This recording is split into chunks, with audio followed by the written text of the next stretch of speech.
So I managed to get my hands on another Great Eastern Cutlery knife that I missed the drop for. And honestly, at the time, I wasn't super excited about it because of the blade shape of this knife, which is a really big sheep's foot blade. But I've been carrying a lot more sheep's foot plated knives and even like some worn clips and stuff.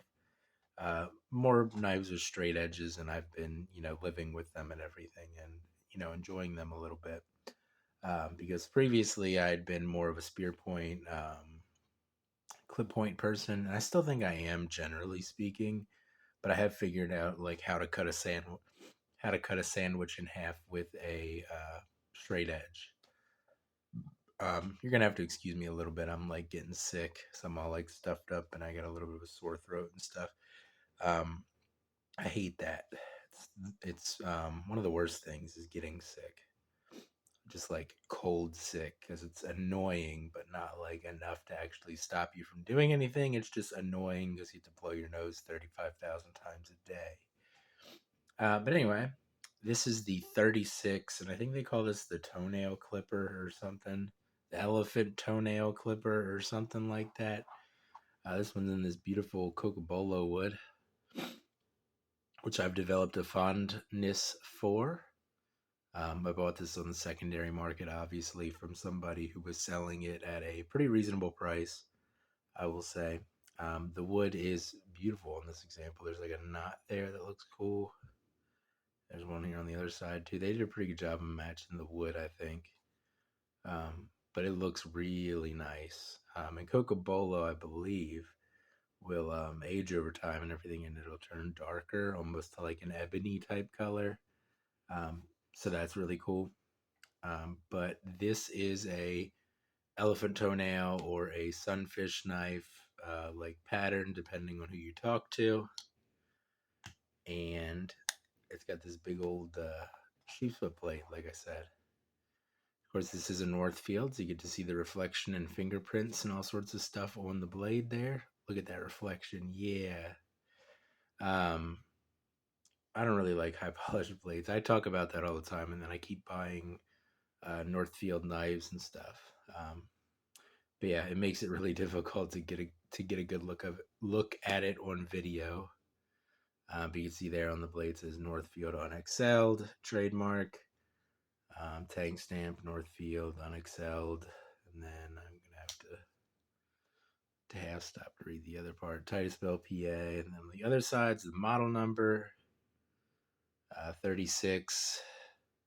I guess 3 is for sheep's foot blade, 1 for one blade, and 22 because this knife was made in 2022.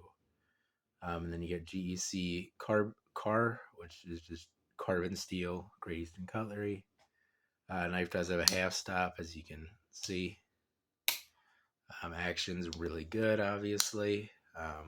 Pretty heavy, but with a big knife like this, I think you kind of want that. You can pinch it open, which is nice. You don't have to use the long pull here. You can just pinch it open with your fingers. So that's always nice when you get a knife you can do that with. But really solid action, solid feeling knife and everything. Really well, put together and everything. No blade play, no real gaps or anything that I can tell anyway. Um, the fit and finish on this is pretty much what you come to expect from Great Eastern Cutlery. You got brass liners, nickel silver bolsters, this really big and very elegant, I'll say, shield here made out of nickel silver that I really like. This is one of those knives when I saw the guy put it up for sale, I just had to have it because of the Cocobolo and the really fancy shield. And I do have a bit of a collection of elephant toenails or sunfish knives. Not quite as big as my collection of other like things that I have. Like my collection of Barlows is obviously way bigger. And I think at this point, even like my Stockman collection is way bigger. But I do have a little bit of a collection of these because I think they're interesting. They are pretty expensive these days to get a nice sunfish or elephant toenail knife. Um, but that's the way it goes sometimes. Um, Blade centered pretty good. It's not perfect. I have blue thumbs because I work at a bakery, and blue food coloring turns your hands blue for several days. So I will have blue stains on my thumb for the next probably 2 or 3 days, which is always fun. Blue food coloring sucks. Don't get it on your hands.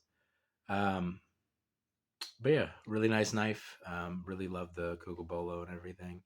But like I said, when these were originally released, I wasn't super excited about it. I wish they would have done one in a spear blade, and I still wish that. I wish they had put out a one with a gigantic spear blade instead of this sheep's foot, just because it looks a little bit out of place to me. Like it just doesn't look like it belongs there. And I know that's silly, but I don't know, it just doesn't look right. But anyway, knife overall, super happy with it. I'm happy with what I paid for it and everything. The guy that sold this to me might be watching this, so thank you.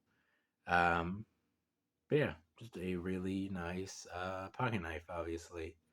Um, I'm not sure how often I'll carry this thing just because, it is fairly large and it's not